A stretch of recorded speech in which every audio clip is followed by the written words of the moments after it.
Data structure को किस programming language में हमें सीखना चाहिए? ये सवाल हमेशा से स्टूडेंट्स करते रहते हैं और बहुत समय से मैं भी देख रहा हूं और इंडिविजुअली मैंने कई सारे कमेंट्स पर इसका आंसर भी किया, लेकिन यह सवाल है कि रुकने का नाम ही नहीं लेता।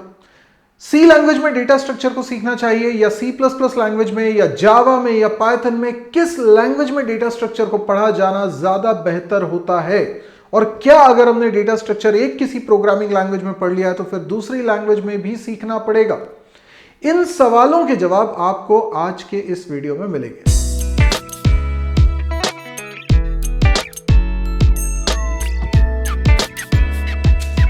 हेलो फ्रेंड्स, बहुत बहुत स्वागत है आपका mysurgy.com के इस चैनल पे और मैं हूं आपका दोस्त सौरभ शुक्ला। दोस्तों, डेटा स्ट्रक्चर सबसे ज्यादा इंपॉर्टेंट सब्जेक्ट है कंप्यूटर साइंस में। कई बार इसकी इंपॉर्टेंस स्टूडेंट्स को समझ में आने में वो काफी लेट हो जाते हैं। अगर आप किसी भी ए ग्रेड की कंपनीज के इंटरव्यूज पे देखेंगे तो आपको पता चलेगा डेटा स्ट्रक्चर ही सबसे ज्यादा इंपॉर्टेंट है। यदि आप कॉम्पिटिटिव प्रोग्रामिंग करते हैं और उसकी इंपॉर्टेंस को समझते हैं तो आपको पता चलेगा कि डेटा स्ट्रक्चर जिसका स्ट्रांग है वो व्यक्ति कॉम्पिटिटिव प्रोग्रामिंग में ज्यादा अच्छा परफॉर्म कर रहा है। और आजकल कैंपस जॉब के लिए यह बेहद जरूरी भी हो गया। डेटा स्ट्रक्चर जिसका स्ट्रांग है वो एक अच्छा प्रोग्रामर बन सकता है, ये तो बात तय है। लेकिन आज इस वीडियो को बनाने के पीछे मेरी एक वजह और भी। अभी यूं ही रैंडमली मैं कुछ YouTube पे वीडियोस देख रहा था और वीडियोस देखते देखते मेरे सामने एक वीडियो आया।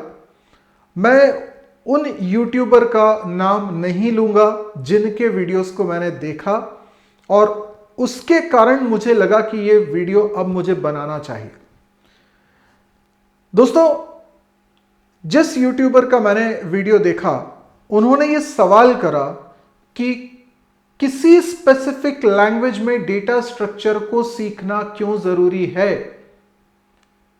उनके हिसाब से यह बिल्कुल जरूरी नहीं है कि आप किसी पर्टिकुलर लैंग्वेज में ही डेटा स्ट्रक्चर को सीखें। उनकी बात जो उन्होंने एक्सप्लेनेशन दिया है उसके हिसाब से सही भी लगती है। लेकिन मैं एक बात यहां पर कहना चाहता हूं। मैं यहां पर उनका नाम क्यों नहीं ले रहा हूं, क्योंकि मैं किसी तरह का यहां पर विवाद खड़ा नहीं करना चाह रहा, कोई डिस्प्यूट नहीं खड़ा करना चाह रहा और ऐसा भी नहीं है कि मेरा कोई डिसएग्रीमेंट है उनकी बात से। उन्होंने जो कहा वो मुझे भी बिल्कुल सही लगा, लेकिन एक मैसेज जो उनकी बात से निकल कर आ रहा है जिससे स्टूडेंट्स कंफ्यूज हो सकते हैं, उस कारण मुझे ये वीडियो बनाना जरूरी लगा और मैं उनके वीडियो का भी थोड़ा जिक्र कर रहा हूं।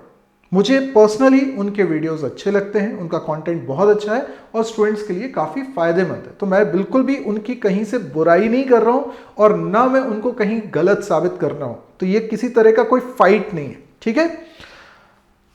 अब आप लोग, मैं जानता हूं, कमेंट में जरूर लिखेंगे कि ये फलाने यूट्यूबर की बात कर रहा हूँ, या मैं कभी भी इसका रिप्लाई नहीं देने वाला हूं कि मैं किस यूट्यूबर की बात कर रहा हूं, क्योंकि लोग किस तरीके से इंटरप्रेट करेंगे मुझे नहीं मालूम है। बट मैं बहुत पॉजिटिव इंटेंशन से, बिना कोई विवाद खड़ा किए, सिर्फ आपको सही गाइडेंस देने के लिए ये वीडियो बना रहा हूं। दोस्तों, उनका ये कहना था कि डेटा स्ट्रक्चर किसी भी प्रोग्रामिंग लैंग्वेज में सीखा जा सकता है और किस लैंग्वेज में सीखना है ये प्रोजेक्ट पर डिपेंड करता है। बात बिल्कुल सही लगती है। अगर आपको कोई एक प्रोजेक्ट बनाना है, आप किसी अच्छी कंपनी में हैं और वहां पर आपको कोई एक टास्क मिला हुआ है और सपोज करिए वो मशीन लर्निंग और डेटा साइंस से रिलेटेड कुछ टास्क है, तो आपके लिए पहली चॉइस है पाइथन प्रोग्रामिंग लैंग्वेज। आप पाइथन लैंग्वेज में वो प्रोजेक्ट कर रहे हैं। अब वहां पे कुछ डेटा स्ट्रक्चर की एल्गोरिथम को यूज करके आपको, या कोई डेटा स्ट्रक्चर को यूज करके आपको टास्क को परफॉर्म करना है, तो फिर आप यहां पर ये तो नहीं सोचेंगे कि सी लैंग्वेज में हमें डेटा स्ट्रक्चर को इंप्लीमेंट करना चाहिए या सी प्लस प्लस में करना चाहिए, बिकॉज वो प्रोजेक्ट पाइथन में हो रहा है तो आप पाइथन में ही करोगे ना। ये उनका लॉजिक था और मैं इससे पूरी तरीके से सहमत हूं। अब यहां पर ना एक छोटी सी दिक्कत है, लेकिन ही इज अ प्रोफेशनल। वो शायद किसी कंपनी में काम करते हैं और उनका वर्क एक्सपीरियंस अच्छा खासा है और इसलिए जो इंडस्ट्री में चल रहा है उसके बारे में वो बेहतर बता पाते हैं। मैं एक टीचर हूं और मैं एक टीचर के हिसाब से सोचता हूं कि स्टूडेंट को क्या समझ में बेहतर तरीके से आएगा और स्टूडेंट को पहले क्या करना चाहिए, उसके बाद क्या करना चाहिए, वो सीक्वेंस क्या होना चाहिए लर्निंग का, उसके ऊपर बहुत ध्यान देता हूं। इसीलिए मेरे बताने और समझाने का जो तरीका है वो अलग रहेगा, वो जो उनके बताने का तरीका है वो अलग रहेगा। He is a very good professional और बहुत अच्छे से वो अपनी बात रखते हैं और एक स्पेसिफिक फील्ड की बात करते हैं।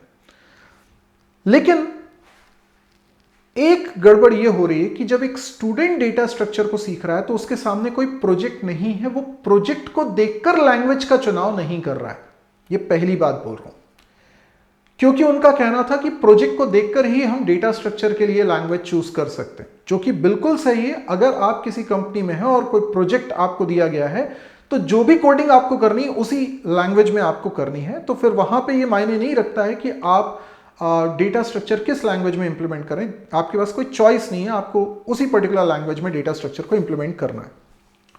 तो यहां बात यह नहीं हो रही है कि डेटा स्ट्रक्चर को किस लैंग्वेज में इंप्लीमेंट करना है, यहां बात यह हो रही है कि डेटा स्ट्रक्चर को किस लैंग्वेज में सीखना चाहिए। मैं यहां पर एक दूसरे यूट्यूबर की बात से पूरी तरीके से सहमत हूं। यदि आपको कोई प्रोग्रामिंग लैंग्वेज अच्छे से आती है, फॉर एग्जांपल आपको जावा अच्छे से आती है या आपको पाइथन अच्छे से आती है, तो आपको डेटा स्ट्रक्चर सीखने के लिए कोई नई प्रोग्रामिंग लैंग्वेज सीखने की बिल्कुल जरूरत नहीं है। आप जो लैंग्वेज अच्छे से जानते हो उसी में डेटा स्ट्रक्चर को इंप्लीमेंट करिए और डेटा स्ट्रक्चर के कॉन्सेप्ट्स को सीखिए, समझिए। वैसे भी डेटा स्ट्रक्चर लैंग्वेज इंडिपेंडेंट है। आप उन कॉन्सेप्ट्स को, सेम कॉन्सेप्ट्स को किसी भी प्रोग्रामिंग लैंग्वेज में इंप्लीमेंट कर सकते हैं, क्योंकि डेटा स्ट्रक्चर को सीखने के लिए आपको उसका इंप्लीमेंटेशन भी करना होगा, तो आपको कोई ना कोई प्रोग्रामिंग लैंग्वेज में तो उसे इंप्लीमेंट करना ही है। इसीलिए आपको अगर कोई एक बात प्रोग्रामिंग लैंग्वेज अच्छे से आती है तो आप उसी में डेटा स्ट्रक्चर को सीख लीजिए।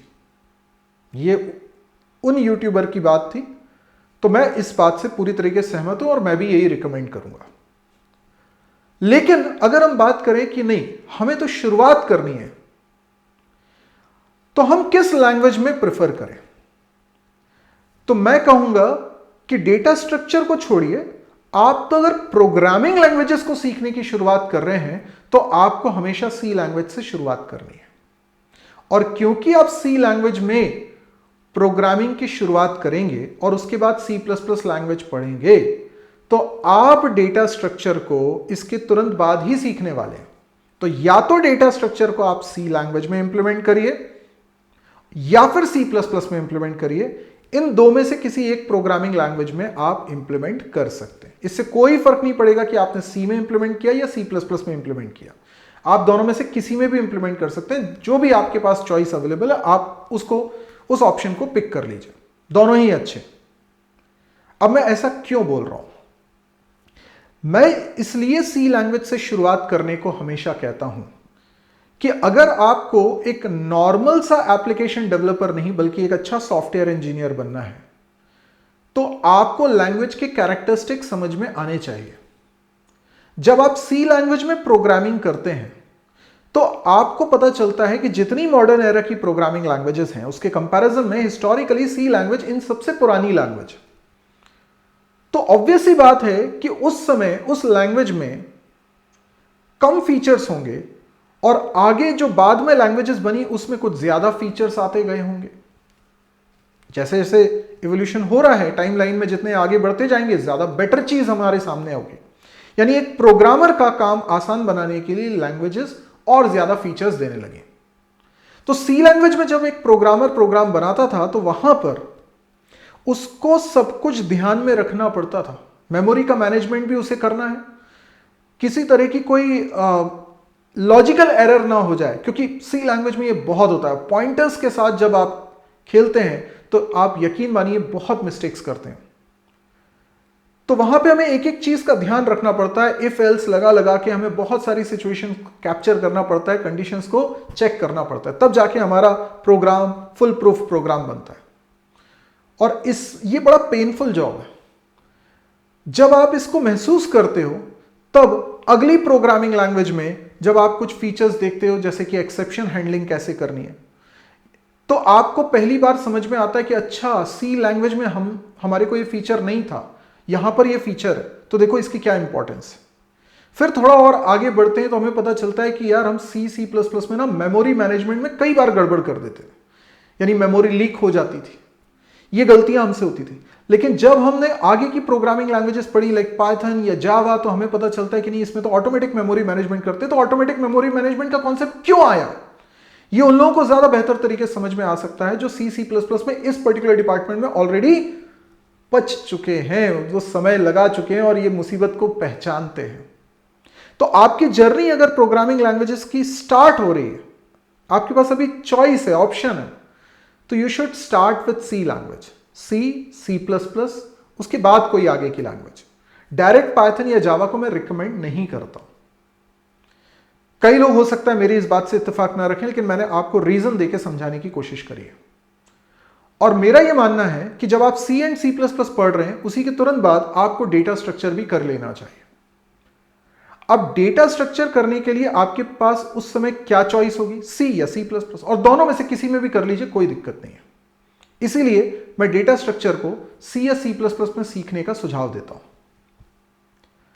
एक और बड़ी इंपॉर्टेंट बात, कॉम्पिटिटिव प्रोग्रामिंग में, जैसे जिस पहले यूट्यूबर की मैंने बात करी थी, उनका यह कहना था कि हम किसी भी प्रोग्रामिंग लैंग्वेज में डेटा स्ट्रक्चर के कॉन्सेप्ट को इंप्लीमेंट करें, परफॉर्मेंस तो सेम रहने वाली है। मैं इस बात से डिसएग्री करता हूं, ऐसा बिल्कुल भी नहीं है। कॉम्पिटिटिव प्रोग्रामिंग में आपको जिस तरह के क्वेश्चंस दिए जाते हैं, या फिर ए ग्रेड कंपनीज के जो इंटरव्यूज होते हैं, उसमें वो आपको प्रोग्राम देते हैं, बिल्कुल कॉम्पिटिटिव प्रोग्रामिंग में जैसे सवाल आते हैं, बिल्कुल वैसे ही सवाल वो आपको देते हैं। और उस सवाल को एक तो पढ़ के समझना एक चैलेंज होगा, उसके बाद वो आपको कुछ कंस्ट्रेंट्स भी प्रोवाइड करते हैं। जैसे वो आपको कहते हैं कि ये प्रोग्राम इतने टाइम में फिनिश हो जाना चाहिए, मतलब आपका सॉल्यूशन, हम कुछ भी इनपुट केस दें, इतनी देर में उसका सॉल्यूशन आ ही जाना चाहिए, कुछ नैनो सेकेंड्स का, माइक्रो सेकेंड्स का, वो आपको बताएंगे, इतनी स्पेस में ही आपका प्रोग्राम रन होना चाहिए, यानी ये कुछ कंस्ट्रेंट्स हैं, इतने रेंज ऑफ डेटा के लिए ये वर्क करना चाहिए, ठीक। और इसके साथ साथ आपको ये प्रोग्राम बनाने के लिए भी लिमिटेड टाइम मिला हुआ है। जस्ट इमेजिन कि आपको परफॉर्मेंस का भी ध्यान रखना है और कम टाइम में काम करना है। तो ऐसे में अब आपको किसी पर्टिकुलर प्रोग्रामिंग लैंग्वेज में इस कोड को इंप्लीमेंट करना है। वो बिल्कुल आपसे नहीं कह रहे कि आप किस प्रोग्रामिंग लैंग्वेज में इंप्लीमेंट करें, ये गलतफहमी है कई स्टूडेंट की कि वो किस लैंग्वेज को प्रेफरेंस देंगे। कई सारे स्टूडेंट्स पूछते हैं कि सर गूगल में जाने के लिए हमें कौन सी प्रोग्रामिंग लैंग्वेज सीखनी पड़ेगी। It's not about the language, it's about the logic. तो वो आपको बिल्कुल नहीं कह रहे कि किस प्रोग्रामिंग लैंग्वेज में इसको इंप्लीमेंट करना है, आपकी चॉइस है। तो आप जब इसको इंप्लीमेंट कर रहे हैं तो आप पाइथन में भी कर सकते हैं, जावा में भी कर सकते हैं, सी प्लस प्लस में भी कर सकते हैं, it is completely on you. लेकिन आपको मैं ये बात बता दूं कि जब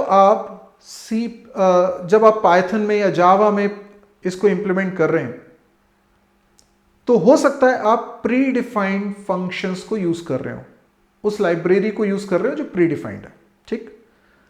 अब आप पूरी तरीके से डिपेंडेंट है उसकी परफॉर्मेंस पे, मतलब आपके जो प्रोग्राम है उसकी परफॉर्मेंस इस बात पे डिपेंड करती है कि आप किस लाइब्रेरी को यूज कर रहे हैं, ठीक है।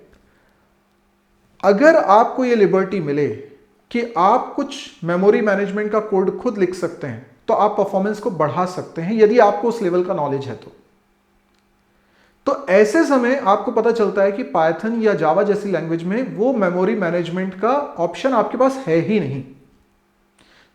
तो ऐसी सिचुएशन में सी प्लस प्लस जैसी लैंग्वेजेस ज्यादा पावरफुल मानी जाएंगी। सी प्लस प्लस में सेम प्रॉब्लम का सॉल्यूशन फास्ट रन करेगा बिकॉज ऑफ इट्स नेचर।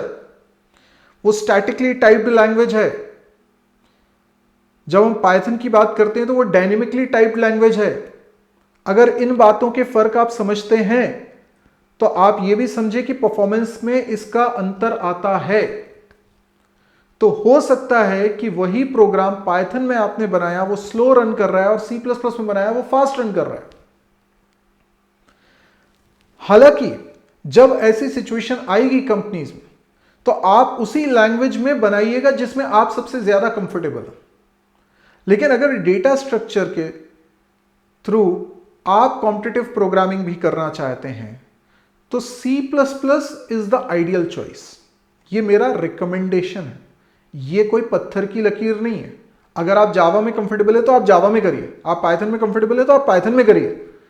पर C++ में अगर आप इंप्लीमेंटेशन करते हैं, खासतौर पे C++ में, बिकॉज उसमें STL का भी आपको अच्छा खासा सपोर्ट मिल जाता है, जो कि आपको बेस्ट से बेस्ट परफॉर्मेंस वाली एल्गोरिथम्स प्रोवाइड कर रही हैं, तो आपको उसमें चीजें करनी चाहिए। और उसमें अगर आपको कोई डेटा स्ट्रक्चर कस्टमाइज करना हो, कुछ बनाना पड़े, तो आप मेमोरी मैनेजमेंट भी खुद कर सकते हैं। तो ये एक बेनिफिट होता है। तो जो ये कह रहे हैं कि इस बात से कोई फर्क नहीं पड़ता कि आप पाइथन में बनाएं या C++ में बनाएं, वो सेम परफॉर्म करेगा, तो ऐसा एक्चुअल में नहीं है। हाँ, ये लेकिन कोडिंग पर भी निर्भर करेगा कि आप कितना बढ़िया कोड लिख पा रहे हैं। तो मैं एक टीचर हूं और टीचर के हिसाब से सोचता हूं कि स्टूडेंट को क्या पहले सीखना चाहिए जिससे उसको समझ में आएगा। तो मेरा रिकमेंडेशन है कि आप C सीखिए, C++ सीखिए, और फिर डेटा स्ट्रक्चर को C या C++ में किसी में भी इंप्लीमेंट करना सीखिए। लेकिन यदि आप अपनी जर्नी बिल्कुल शुरुआत से अभी नहीं कर रहे हैं, कहीं मिड वे में हैं, तो फिर आप जिस लैंग्वेज में कंफर्टेबल हैं, डेटा स्ट्रक्चर आपको उस लैंग्वेज में सीखनी है। तो जो आज के वीडियो का टाइटल था, उसके हिसाब से मैं अभी आपको स्ट्रेट फॉरवर्ड आंसर दे रहा हूं कि आपको डेटा स्ट्रक्चर किस लैंग्वेज में सीखनी है। ठीक है, या तो आपको C++ में सीखनी है क्योंकि अभी जर्नी की आपने शुरुआत करी, और यदि आप मिड वे में हैं, कोई प्रोफेशनल है ऑलरेडी, किसी लैंग्वेज में आपकी अच्छी कमांड है, वो पाइथन भी हो सकती है, जावा भी हो सकती है, कोई भी लैंग्वेज हो सकती है, आप डेटा स्ट्रक्चर को उसमें करिए, उसमें इंप्लीमेंट करिए। अब कई लोगों ने डिमांड करी थी कि मैं एक बैच लेकर आऊं जो डेटा स्ट्रक्चर यूजिंग C++ हो, डेटा स्ट्रक्चर यूजिंग पाइथन हो।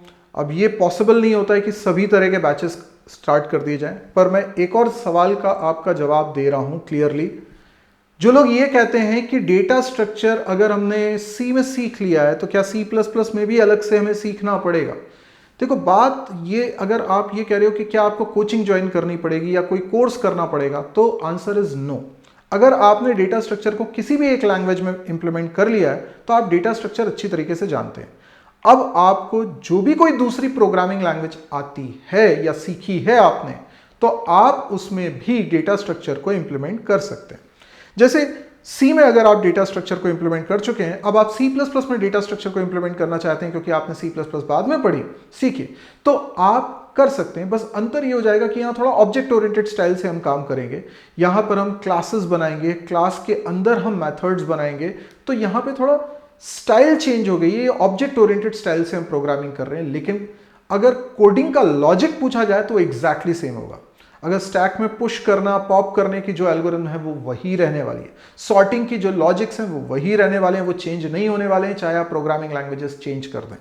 सो with due respect to all the YouTubers जो एक्चुअल में आप लोगों को गाइड करते हैं, समझाते हैं, लेकिन टू अवॉइड एनी कंफ्यूजन मैंने ये वीडियो बनाने की कोशिश करी है कि मैं आपके कंफ्यूजन को दूर कर दूं कि किस लैंग्वेज में आपको डेटा स्ट्रक्चर को सीखना चाहिए। आई होप आपका कंफ्यूजन दूर हुआ होगा, और यदि फिर भी आपको ऐसा लगता है कि कोई बात है जो डेटा स्ट्रक्चर सीखने से रिलेटेड या आज के कंटेंट से रिलेटेड अभी भी आपको कंफ्यूज कर रही है, तो आप वीडियो के कमेंट सेक्शन में मुझे बता सकते हैं। मैं पूरी ईमानदारी से कोशिश करूंगा कि आपके सवालों का जवाब दे सकूं।